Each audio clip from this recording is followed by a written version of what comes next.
I'm Caitlin Gomez here at the GBTA broadcast studio, and I'm thrilled to have Yannis Karmis from BCD Travel with me today. How are you, Yannis? Good, yourself? I'm doing well, thanks. So first of all, thank you for sponsoring Absolutely. BCD for the broadcast studio. We really appreciate it. We've had an awesome time so far. Great. So I just wanted to talk to you about the business of business travel changing at warp speed. And so this must be a really exciting but also daunting time. And so what is BCD doing to keep up with the changes? Yeah, so warp speed's a kind of a good analogy. I mean, anytime you're dealing with something that's changing at warp speed, you better make sure you've got a warp speed engine kind of in the car, right? In the spacecraft.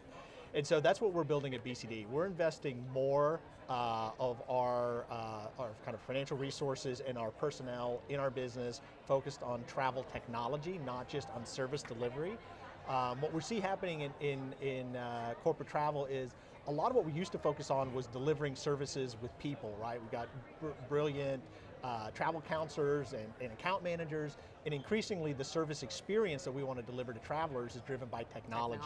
And so we're investing very heavily in that technology, both from a traveler experience perspective, but also from building more intelligent travel programs for travel managers. So it's really investing in kind of digital experiences at the traveler end, but then also investing in more data, more analytics, more intelligence, big data kind of infrastructure at the back end.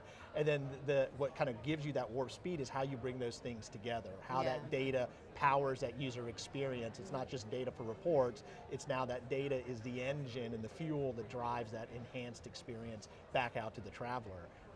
And so that's a big change for for us as a company, but we're making it, and we've got some really great technology that we built and invested in.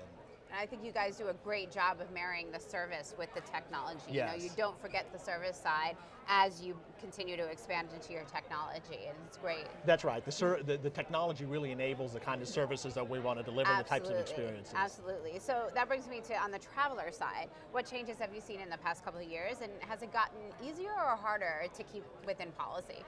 Yeah, so I mean, what's really happened is travelers are much more empowered, much more aware than they ever have, right? Yeah. I mean, in many cases, the business traveler is the traveler. It's they're traveling on business, but they're traveling on leisure, vacations, they're going to Hawaii, they're going to, they're traveling and they're booking all sorts of different places. So they've got a general travel experience they want to replicate, and they want to see that in the corporate travel environment as well.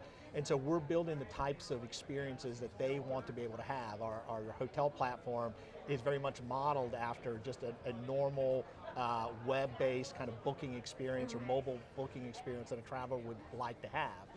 The thing with policy though is, it used to be the way you enforced policy was you had a very rigid travel policy, and you might debate what elements of that policy were most important and which ones you wanted to control the hardest. Increasingly now, part of it helping to manage your travel policy or travel program is more around educating the traveler, putting things in context. So it's a lot more around just messaging, not these hard policy controls. We're starting to see a lot of kind of behavioral economics of giving people that price to beat or that target, giving them more information about how that trip should be managed, and help them make a better purchase decision, but also helping them throughout their journey with better information, better insight on the destination they're going, the safety and security of their trip throughout the journey, and then ultimately when they get to the end, how to complete the journey, which often results in that expense report being submitted, and how do we make that kind of end-to-end process very efficient, very seamless for the traveler. So real quick, last note, I really would like to know, what else is BCD doing to keep up with the changing in corporate travel behavior? Yeah, so one of the big things that we're doing is actually really taking a hard look at all the innovation that's going on in corporate travel. There's actually kind of an influx of money, an investment in corporate travel, lots of new startups, lots of new technologies, lots of entrepreneurs. There's lots of new technologies that established players are bringing, and it's happening across the ecosystem. And so we've got a really keen focus on what's going on and how do we kind of curate that and help bring those best ideas forward to our clients, and help enable that and do it in a very efficient way. Well, very exciting things happening at BCD, and we can't wait to see what happens in 2018. Perfect, thank you so much. Thank you so much wonderful for to meeting with you, pleasure. And that's all from here at the GBTA broadcast studio. See you next time.